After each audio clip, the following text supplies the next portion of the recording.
But first at 6, we have some breaking news and a heartbreaking update in the search for a missing Myrtle Beach man.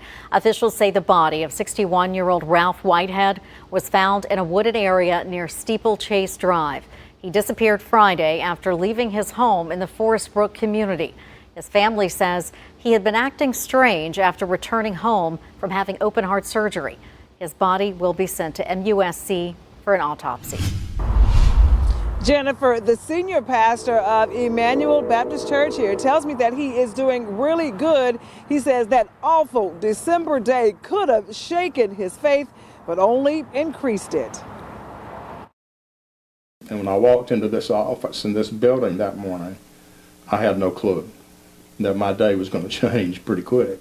Reverend Charles Pittman Jr. was working at Emmanuel Baptist Church in Florence on December 21st when a stranger walked through the door with a knife. First I thought I was just going to be robbed or something, and then I realized, well, I'm going to be, this has turned into a kidnapping. Federal agents say Joseph Wright told the preacher if he didn't come with him, he'd be hurt. It was frightening, to be honest. I'd be lying if I said, this was an easy thing and, no sweat, no problem. It was very stressful. A criminal complaint says Wright got into the driver's seat of Pittman's car with Pittman in the passenger seat. Police say Wright made several threats to Pittman about killing people. The preacher tells me he didn't know where Wright was taking him, so he turned to what he did know. My prayer was, Lord, I need a couple of things. I need wisdom. I need your peace. And he gave it to me. Pittman says he had faith that he would survive. I was very aware of the Lord's presence with me. I could feel it. While he prayed, church members sensed something wasn't right and called police. The FBI got involved, and within 2 hours, police located the car in Lumberton. Officers arrested Wright and rescued Pittman. I'm not someone that believes in coincidence. I believe in God's provision. Wright will have a hearing tomorrow in federal court to determine if he will stay in jail until his case goes to trial. If convicted, he faces life in prison. Jennifer, police sent out a news release saying they were following a man when the crash happened, and he crashed into that woman's car. The woman's son believes officers were chasing that man. Well, I requested 911 audio recordings from the incident to learn and dig deeper as to what led up to the crash, and today I got them. This is what's left of Cindy Cole's car. I'm here right in front of Shoney's. There's a gray, silver in color Mustang.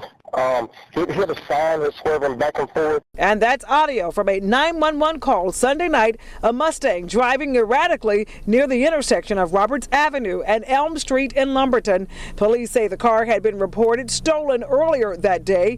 Officers tell me they tried to stop the car, but the driver kept going. Speed is 35. Traveling on the left-hand side of the road. Police say the driver stopped on 2nd Street at the stop sign, but took off again. Speed picking up 14 miles per hour, Lumberton, crossing the bridge. Head on collision at the bridge, Lumberton. At that point, officers say the Mustang crossed the center line, hitting Cole's car head on. She died at the hospital. The police news release doesn't use the word chase, but the dispatcher does. Lumberton, attention. Station 1. Got a port of a 1050 at the bridge on West 2nd Street by Strick's Tire. Thing was going to be a reference to a police chase. Vehicle smoking at this time.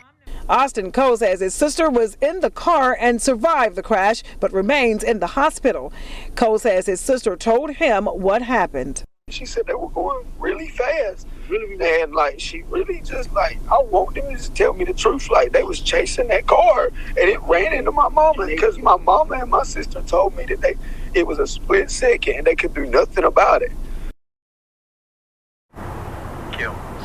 As you can tell by his voice, he says he's been crying so much that he has lost his voice. He's very hoarse. But in the 911 recording, the dispatcher says speeds reached up to 40 miles an hour. Police say that excessive speed was not a factor in the crash. So could it have been a low-speed chase? Now, that's the very question that I have repeatedly asked Lumberton police, but so far they have yet to respond.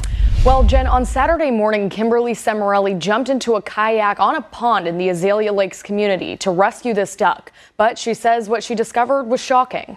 Kimberly Semarelli, the executive director of Carolina Wildlife Rehabilitation Center, says she spent hours working to rescue a Muscovy duck from a neighborhood pond. It is a very steep bank over there, and when we tried to get down there, he flew away, and then we had to go get a kayak and chase him around for 2 hours until he finally wore down and he was too tired because he had to swim with his wings.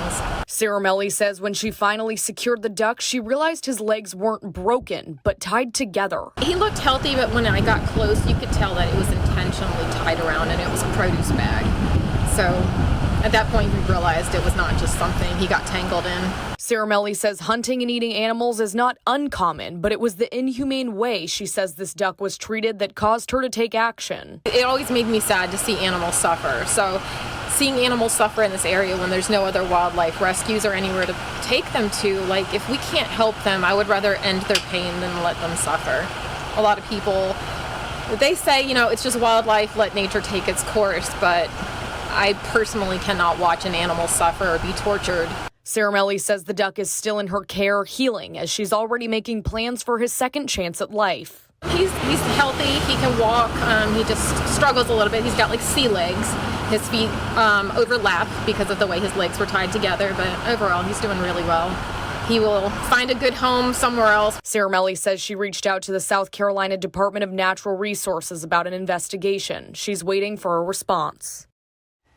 I also checked in with DNR and was told Muscovy ducks are an exotic species that are not native, so they're not protected under their animal cruelty regulation.